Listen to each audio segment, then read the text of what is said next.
ready to bash. Great American style. Yeah. We did not just say that at the same time. We did not, but I welcome all of you back to the channel. I wish Tomas a happy belated birthday. This was a very good birthday present for you, I must admit. Absolutely it was. When I saw the Great American Bash was on my birthday, I was like, I'm just going to kick back and enjoy this show. And it was a great night of wrestling. Yeah, sure was. I mean, that's to be expected from NXT always. Any show with their name on it, any show that Triple H is booking, it's sure to be a good time. I can only hope he's going up to the main roster to be head booker pretty soon. But I mean, in any case, only time will tell. If you guys are new to the channel, be sure to hit that subscribe button and hit that thumbs up button if you enjoy what you hear tonight. But yeah, we got a lot of wrestling to talk about this month, so let's not waste any more time, my friend. NXT Great American Bash 2021 live from the Capitol Wrestling Center. First thing I wrote down, look at that Mania 29 set, because it was clearly recycled from that big stadium. They took the Statue of Liberty's head and just put it on the set and said, America. There it is. They cut the Statue of Liberty's head off and they put the arm also with the torch on the set too. I am going to admit right now, I'm going to have a lot of general thoughts about this show because, yes, I enjoyed this show, but when I got pizza in front of me and I got my family there, they're visiting with me as well. I'm kind of doing a lot of it's okay. Yes. But it was a good night overall. And we opened up with the NXT Tag Team titles on the line. Nash Carter and Wesley of MSK defending their titles against Tommaso Ciampa and Timothy Thatcher. And of course, the first thing my brother says is Tommaso. I'm like, yes. Yes, we share a name. And I go like, and I said, well, who else do you think I model my beard after? Oh my God. And I got to share with my mother that the fun trivia that Timothy Thatcher is from Sacramento, and I have seen him wrestle live a few times. There it is. Yep. And somehow he is mooching off of Ciampa's gimmick now. I'm like, really? You can't give Thatcher his own identity. You have to put him in a random tag team with Ciampa here. But in any case, I mean, MSK, they're awesome. I love them. And my biggest complaint with this match is, why is the crowd so split on them? They are amazing. They are athletic. They are absolutely hyperactive. Were they split? Because it felt like it was heavily in Ciampa's favor. Yeah, and I don't know what it is. Ever since MSK won the tag team titles, I feel like the crowd has been very anti-MSK. And I want to know is, who did they rub the wrong way? Do they have backstage heat? Did Nash Carter kick a puppy? Did Wesley not hold the door open for somebody? What did you do? What did these rascals do to you guys? Did they keep your house at one point? Is Trey Miguel not with them or something? That could be it. I don't know. I mean, they're one member short, but I mean, the match we're MSK fans, so we're very pro MSK. Clearly, we're MSK fans. We love that team. We are pro MSK on this channel. Yes, 100%. But hell is breaking loose early. There are some sick shots from the challengers. I mean, Timothy Thatcher just, anytime he puts a submission on, you can tell it's just not comfortable to be in. He was bending Wesley in half, it looks like, at one point. What I really liked about this match is that MSK's high-flying, 40 moves a minute style versus Ciampa and Thatcher's sheer smash mouth. I'm going to punch you in the mouth. I'm going to bend your knees backwards and snap them style. It worked very well in this match. And these two teams got very creative. And Ciampa and Thatcher were able to keep up with MSK. And at the same time, I think MSK were able to keep up with Ciampa and Thatcher, chain wrestling wise. Yeah, chain wrestling wise and aggressiveness. You notice at one point, there was a point where Wes Lee was going for a plancha and he was getting all hyped up and angry. And I was like, I like this. I like this a ton, There were, in fact, Daddy's home chants because Tommaso Ciampa is wrestling and fans are back, which made me very happy.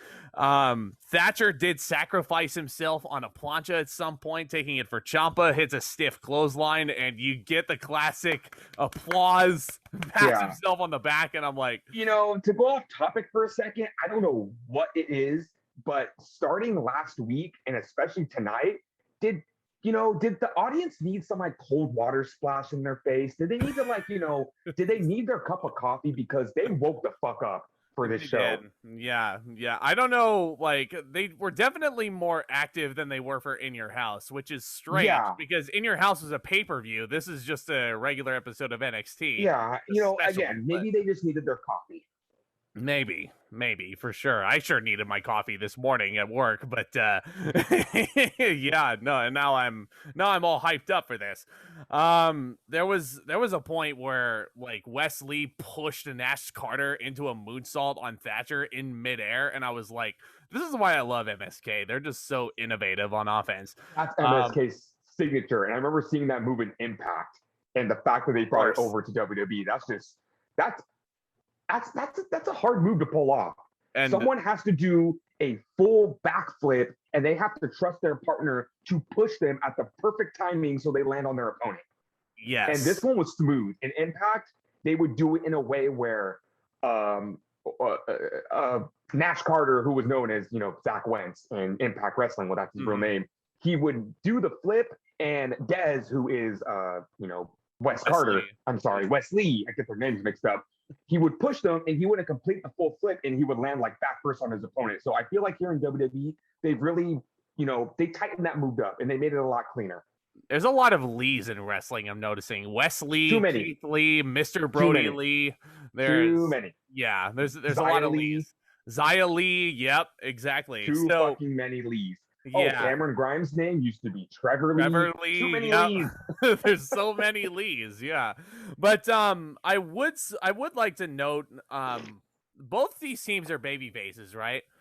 So where were the hot tags? There was that's one thing I really enjoyed about this. It felt extremely different.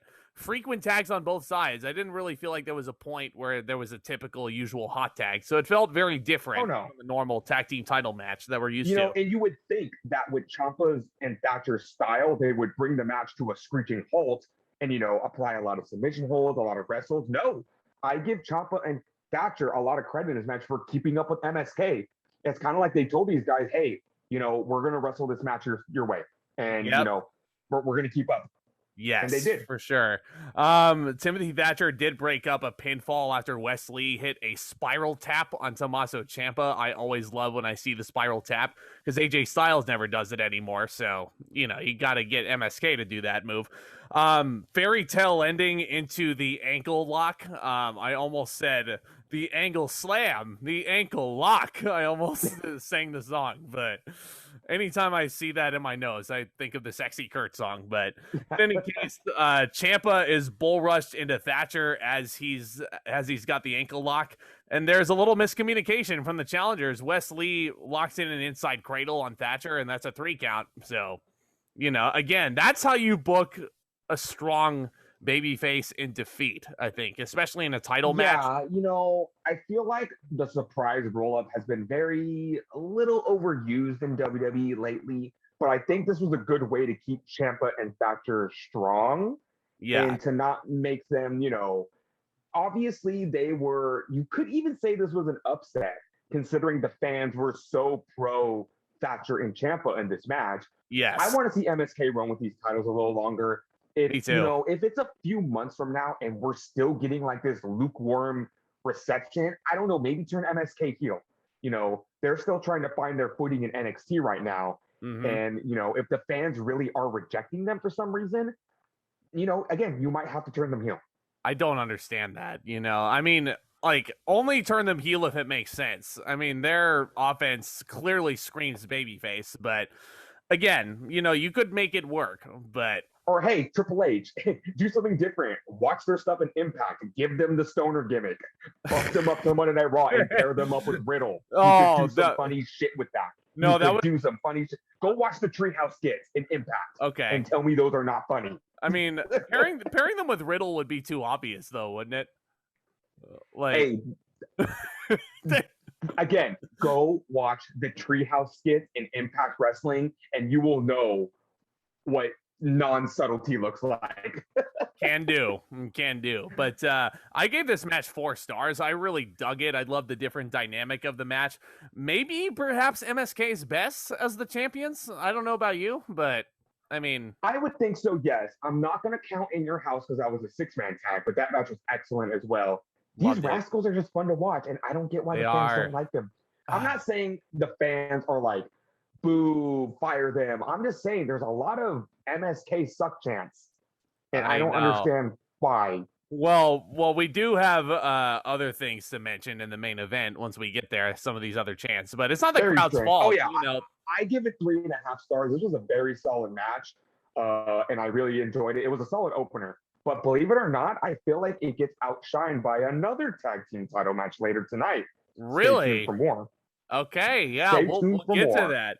We'll get to that, but keeping on the subject of the way, I've got to talk about this face-to-face we had of Karrion Kross and Johnny Gargano, who is a babyface where he belongs. He goes in the ring and he gets in Kross's face and he's like, "You suck!" And I'm like, yeah, and the crowd cheers for Gargano the whole way through. He's a different kind of babyface this time, and I like it. He's not the Rebel Heart anymore. He's not the defend the honor of NXT anymore. He's really like you hate to love him, but he's just so goddamn charismatic that you can't help but like him. He kind of reminds me of Edge. When Edge was a heel. You know who he reminds me of? You know who he reminds me of? CM Punk. That's a good analogy too. Just kind of like how Punk and Edge were so slimy and manipulative, but you couldn't help but respect that out of them. You couldn't help but respect the intelligence factor of Edge and Punk and Gargano. Gargano's going into this match with Kross next week, and you could see a lot of outsmarting. It's going to be some fun psychology in that match, and I'm looking forward to the NXT title match, which just got added a interesting stipulation. Samoa Joe, who made his return to NXT a couple weeks ago, will be the special guest referee. I can't help but smile. If that isn't planting seeds, then I don't know what is. I cannot help but smile whenever you say Samoa Joe's name now, just because he's back where he belongs. I cannot wait for him to get cleared because there are some great matches waiting for him in NXT, like with Gargano, like with Kyle O'Reilly, like with Adam Cole. Karrion Kross, I think he'll get called up before Samoa Joe gets cleared. But with that being said, again, if that's not planting seeds, then I don't know what is. I don't know. He is the special guest referee. Stay tuned for next week. Exactly. My personal favorite line of this promo, though, was give credit to Karrion Kross where it's due, because he cut a very good heel promo, I think, better than I'm used to hearing from him. But Gargano with the best rebuttal I think I've ever heard. Funny you mentioned my wife's pants when you couldn't even lace my wife's boots. And I'm like, Jesus. The sauce. Again, that's the thing. That's a sick burn from Gargano, but you can't help but respect that. You can't help but respect just the conniving and the master manipulator that Gargano is to steal a page from Edge's book. Yeah, but you couldn't help but think that Gargano's right, though. You couldn't help but agree with him. He's got that ultimate opportunist mindset. I can't help but think of Edge when seeing Gargano's promo. Yeah, the rated R superstar. Yeah, it's like you're not supposed to like Gargano, but you can't help but like him. Can't help it.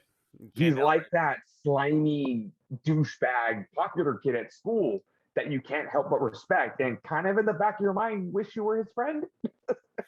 Yeah, that's very true. But definitely looking forward to seeing that. I hope he wins. I don't think he's going to, but I'm hoping he wins. But we'll see. Speaking of hoping a babyface would win, $1 Million Championship is on the line. LA Knight in his first title defense in a rematch against Cameron Grimes. This is a normal match this time. It's not a ladder match, but you do have the added stipulation that if Cameron Grimes loses, he becomes LA Knight's butler.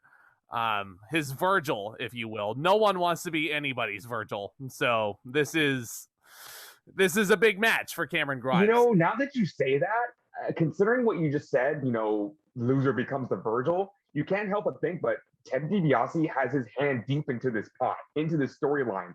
And he probably sat down with Grimes and Knight and said, hey, let me sprinkle some of my seasoning into this, into this stew you guys are brewing up. And I'm liking the storytelling. Yeah, so Cameron Grimes, to your point, they did have a very good match. I never thought I would say this, but Cameron Grimes as an endearing babyface, I never thought I would love him as much as I do as a babyface, but here we are. Here we are. It's a there were loud to the moon chants, and they would do it along with him whenever he was in the corner, and he would do the point. They would do to the moon along with him. Cameron Grimes has really come into this role. And, considering when he started this gimmick, this is character development. And you love to see it. You love to see it. I spoke about this in your house room where you can't help but, remember when Cameron Grimes came into NXT, it's kind of like there's no place for him. He's going to be a jobber, even though I saw the excellent matches he was having an impact as Trevor Lee. But the fact that he was able to get this gimmick, and he's, again, so goddamn charismatic. He has grown into this role very well. And again, endearing babyface. If you would have told me a year ago Cameron Grimes would be the endearing babyface that you want so badly to win, I would say you're crazy. But here they are. Here they are. They're making it work, And also, give credit to LA Knight. He's one of the best heels in the business for a reason. Yes, absolutely. There were a few clunky moments wrestling wise in this match. Like, for example, Knight tried to hit a tilt-a-whirl power slam and it didn't come off as clean as I would have liked. But Knight does dominate through the commercial break. There is a very nice comeback from Cameron Grimes, if I say so myself. LA Knight hits a superplex, and I couldn't help but notice the Kurt Angle-isms in that superplex because he sprinted up to the top rope and he hits a nice clean superplex, and I'm like, you can't help but notice the Angle-isms there. But again, not as intense of a suplex as Angle would have hit, but this is the point where LA Knight tried to use the $1 million title, tries to bring that into the fray, but the referee notices it and he's like, you can't use this. Get this out of here. But it was at that point Cameron Grimes tried to do the roll-up. I so wish that was the finish. That would have been so funny. But, another roll-up of death. So, just to Tomas's annoyance. Cameron Grimes does hit a poison Rana for a nice 2.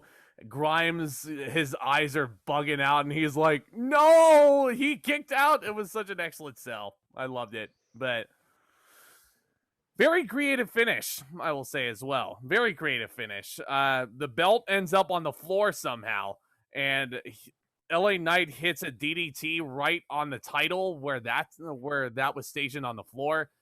That can't have been like a... It almost looked like an accident that he DDT'd him on the title, but, it worked. It worked perfectly. Yeah. But, yeah, he hits his finisher.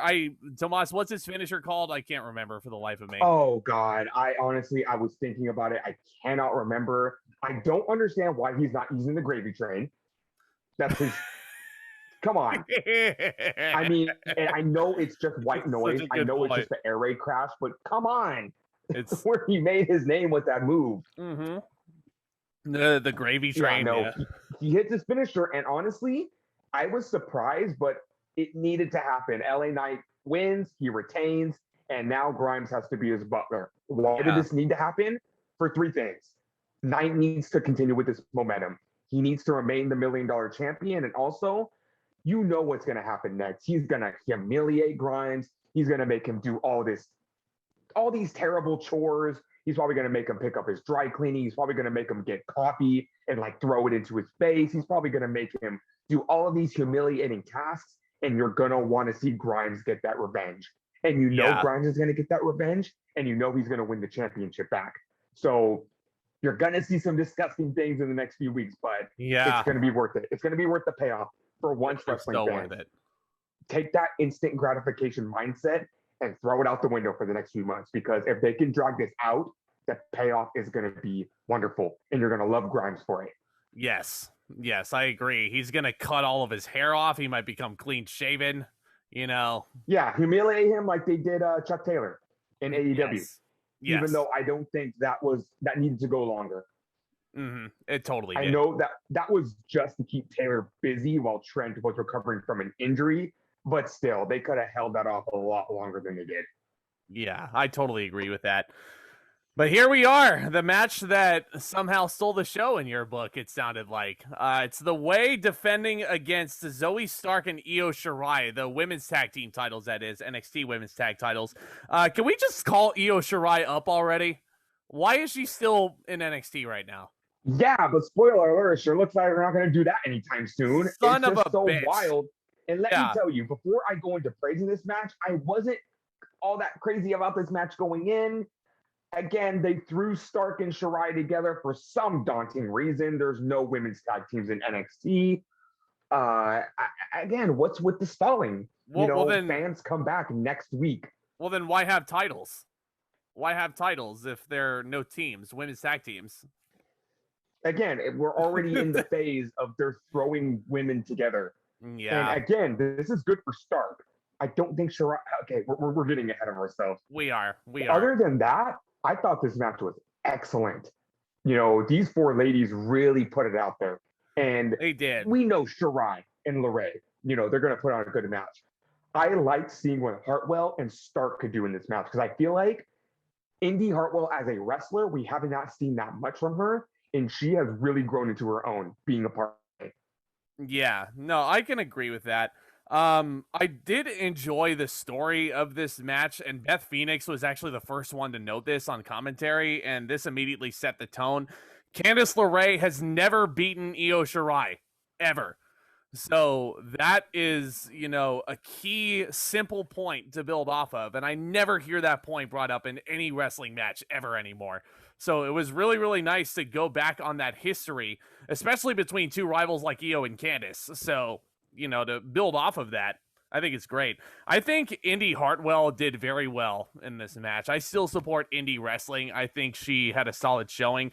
Wasn't the biggest fan of Zoe Stark, honestly. I think she's still a little bit green, rough around the edges. Zoe Stark, she obviously needs some more experience. WWE, unfortunately, not WWE. Unfortunately, Stark has had,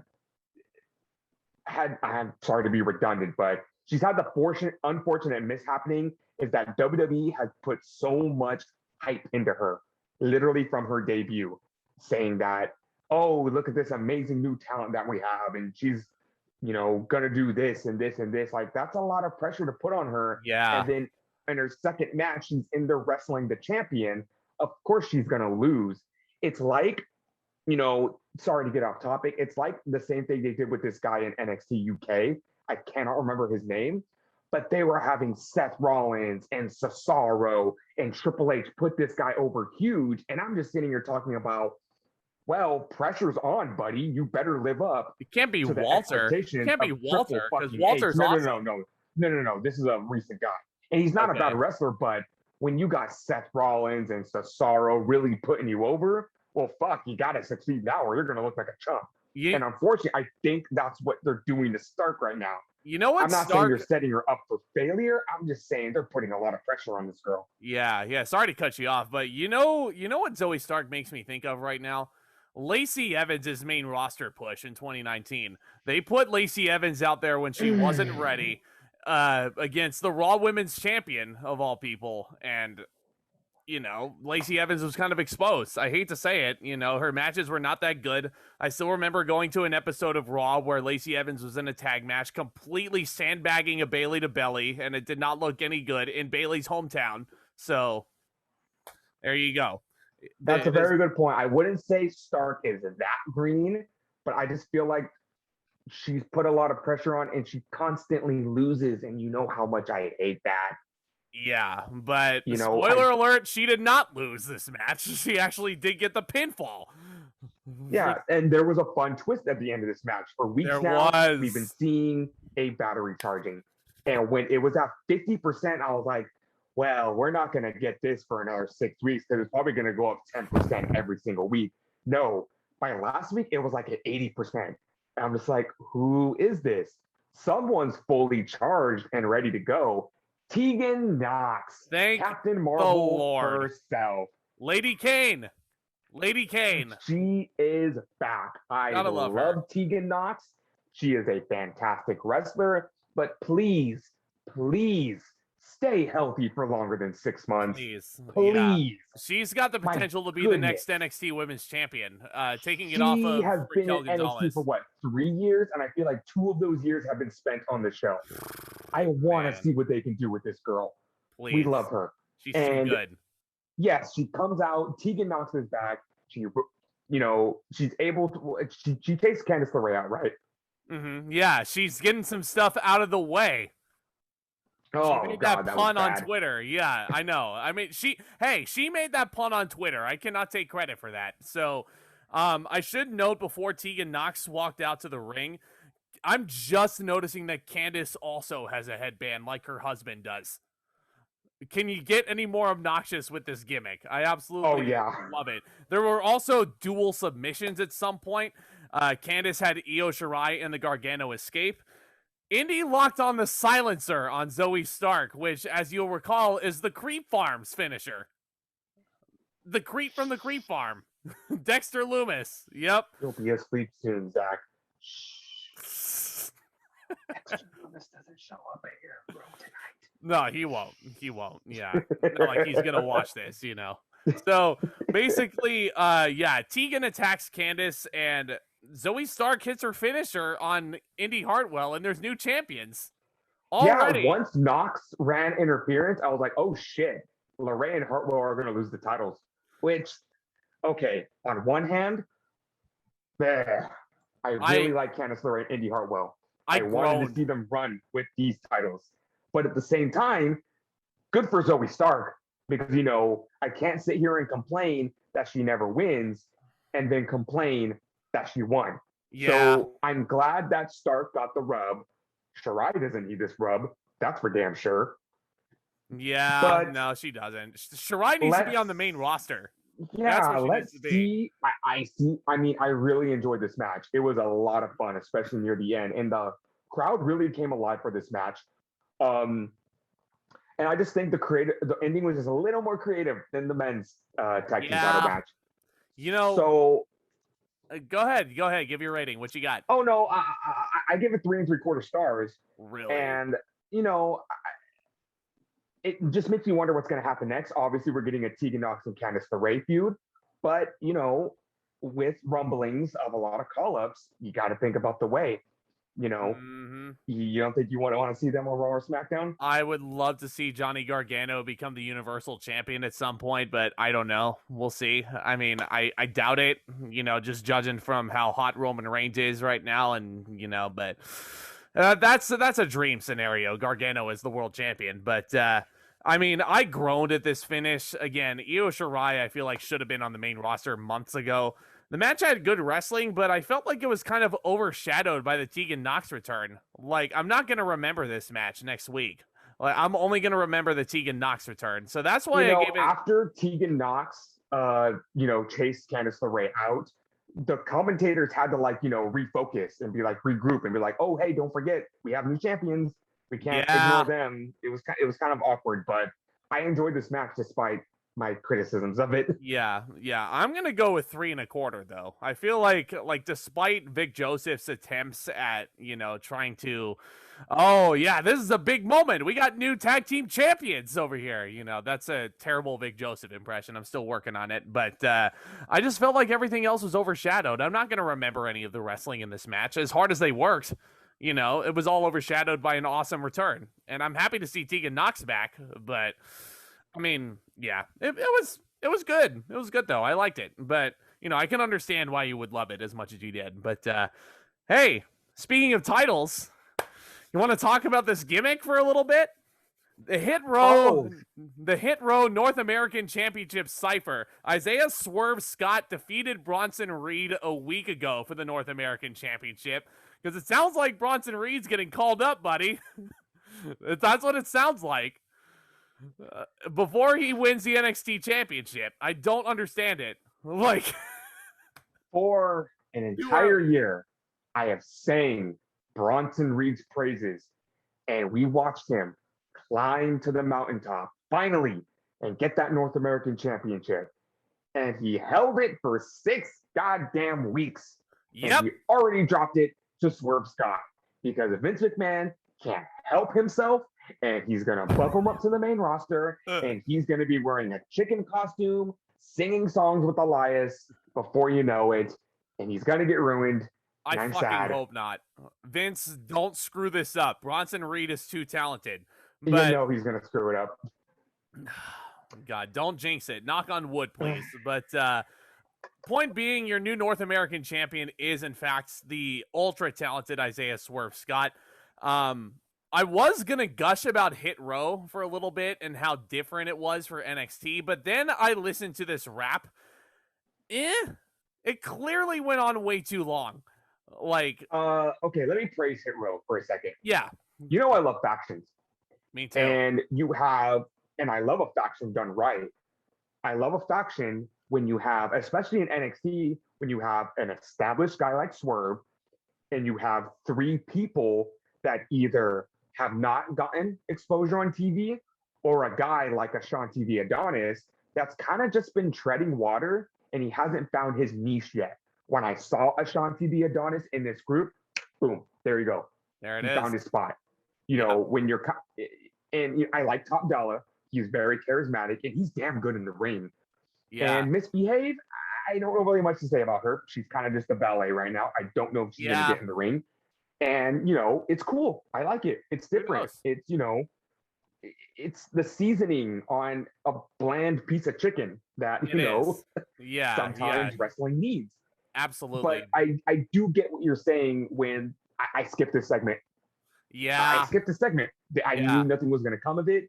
It was a bona fide concert because Swerve makes music outside of wrestling, and this was his opportunity to plug his music. So I'm unbiased. I'm completely fair whenever I do these pods. I don't lean one way towards NXT. I don't lean one way towards AEW. I try to look at the pros and cons of everything, right? So this Hit Row concert starts, and I'm like, okay, you know, they're dropping some nice little verses here and there. Swerve raps really fast. He can say all of his lines, you know, at breakneck speed.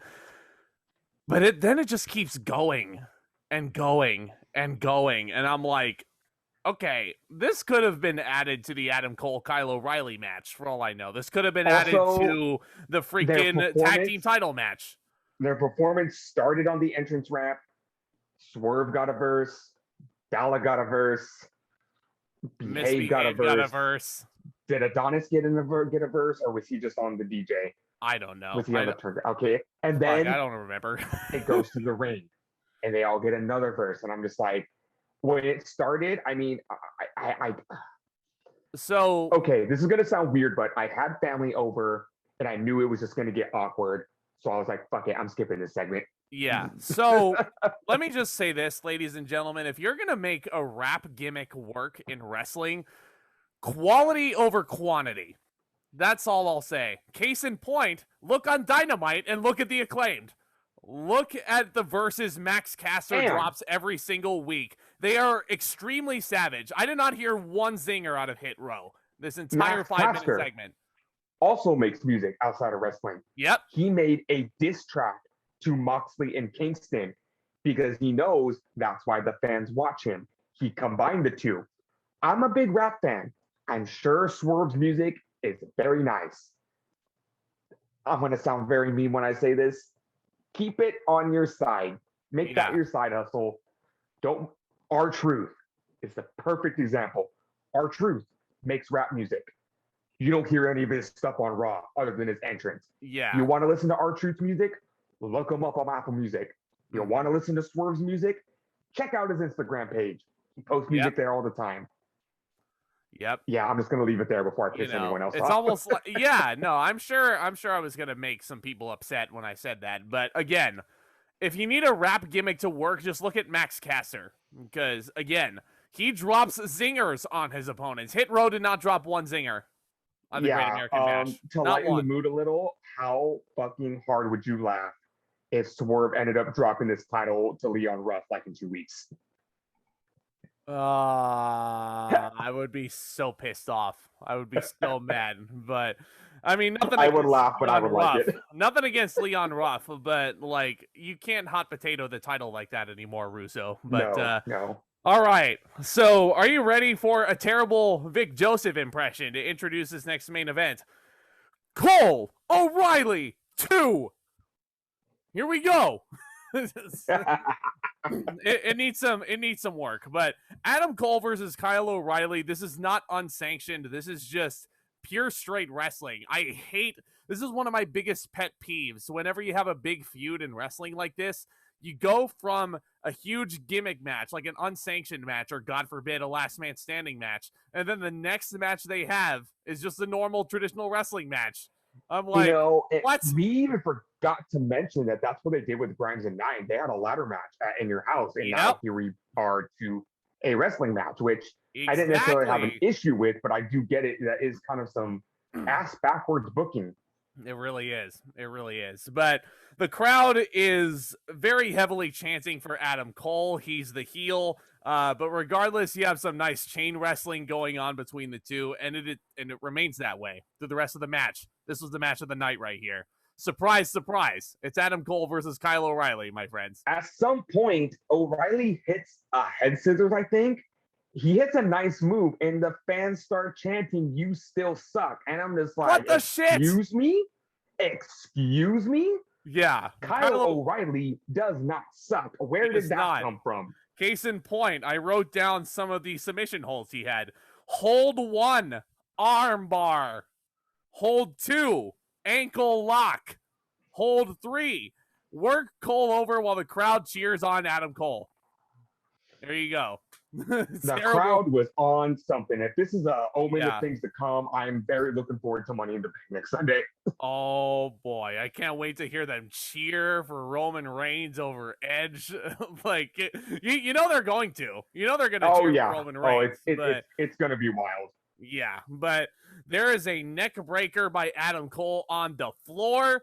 I mean, this is just physical offense. This really felt like a PWG world title match, which, case in point, they have wrestled many times really for the PWG world title. You know, considering the ass backwards booking, that doesn't take away from the fact that I fucking love this match.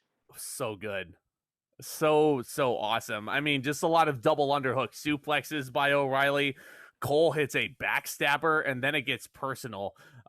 He gets in Kyle's face, and he's like, everybody knows that I'm better than you, especially your wife. And I'm like, you went there. You went there. And O'Reilly got pissed off. I mean, super kicks all over the place. Adam Cole. Palm strikes. Yes. The palm strikes. Oh, God, those were so stiff. Like, Kyle O'Reilly, you want to talk about a stiff worker. I'd like to see him and Ciampa go at it for half an hour. Oh, yeah. Like, God, it would just be freaking bloodbaths. But the first person to lose a tooth wins. The first person to lose a tooth loses the match. Is that a tooth and nail match? God, throw Cesaro in there while you're at it. You'll see blood, fingers, teeth all over the place. Syringes, like for, how about numbing gas? So, yeah.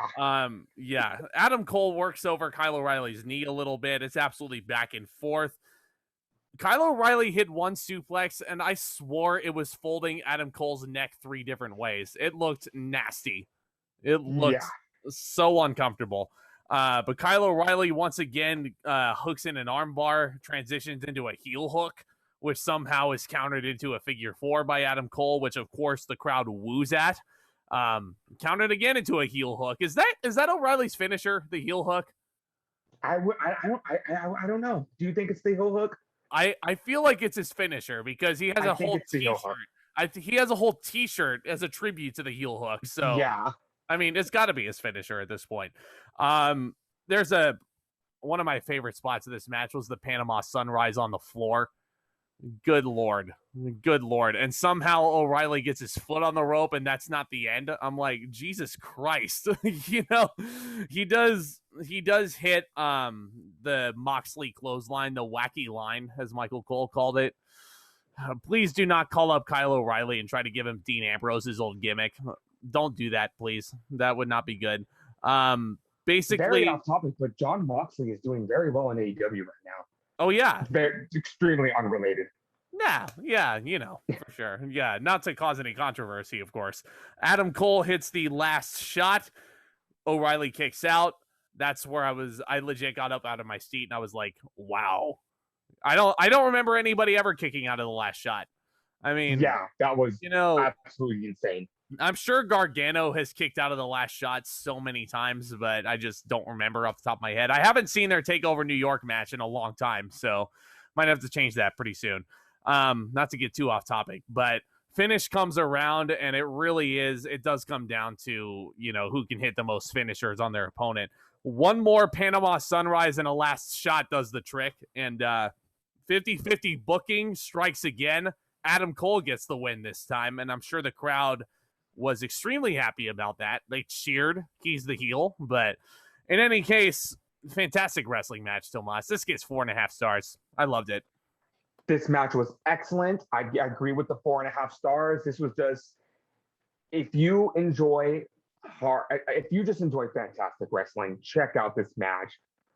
This match really felt like a throwback to the era of NXT, which was my favorite, around like the 2018, 2019, the years where Gargano and Ciampa and Cole and and Keith Lee, that just and Dominic Dijakovic, and just this hard smash mouth, big moves, kick out, crowd, oohing and awing and everything. This was much needed. And we had a crowd. We had a crowd to react to this too. I'm happy Adam Cole won, because that means we're getting one more match out of these guys. And a few weeks ago, I wasn't, I wanted to see this over. But after seeing this match, I'm ready for one more match. I'm ready too, as long as they don't make it last man standing, but they're probably going to.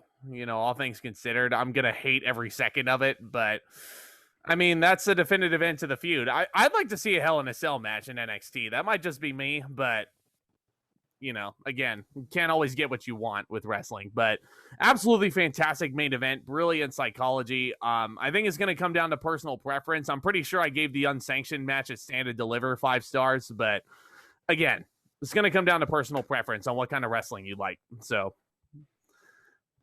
I like this wrestling. I like Adam Cole and Kyle O'Reilly. Anytime they're matched together, I mean, adding a stipulation I feel like nonsense. Cole gets very criticized, extremely criticized by a certain group of fans.